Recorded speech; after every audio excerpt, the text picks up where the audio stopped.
Mega power star Ram Charan పక్కన ఆడటం అంటే ఆషామాషీ కాదు.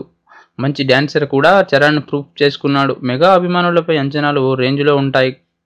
మరి కనీసం ఒక ఐటమ్ నెంబర్ అయినా చరణ్ పక్కన చేయాలని ప్రతి ఒక్కరు హీరోయిన్కి ఉంటుంది. కానీ లక్ ఉంటేనే ఆ ఛాన్స్ వస్తుంది. కానీ ఇప్పుడు అలాంటి ఛాన్స్ ఓ అమ్ముడికి వచ్చిందట. ఆనందం పట్టడం కష్టమైపోతుందట. రామ్ చరణ్ బోయపాటి కాంబినేషన్లో వస్తున్న వినయ విధేయరామ మూవీలో ఓ ఖతర్నాక్ లాంటి ఐటమ్ సాంగ్ ఉంటుందట.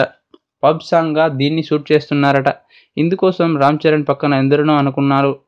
కాజల్, రకుల్ వంటి పేర్లు కూడా వచ్చాయి. కానీ వాళ్ళందరినీ కాదనుకొని ఖాతరిని ఓకే చేశారట.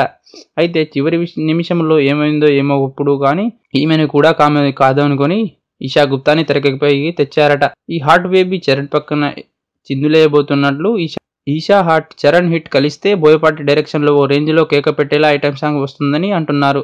ఈ నెల 14న ఈ సాంగ్లో అన్నపూర్ణ స్టూడియోలో షూట్ చేస్తున్నట్లు సమాచారం. ఈషా తన హాట్ పోజులతో ఈ సాంగ్ కిక్కులు ఎలా పెంచుతుందో వేచి చూడాలి. ఓకే ఫ్రెండ్స్, ఇటువంటి లేటెస్ట్ అప్డేట్లు పొందడానికి నా యొక్క ఛానల్ని సబ్స్క్రైబ్ చేయండి, లైక్ చేయండి, మీ యొక్క ఫ్రెండ్స్కి షేర్ చేయండి, ఏదైనా ఉంటే కామెంట్ చేయండి.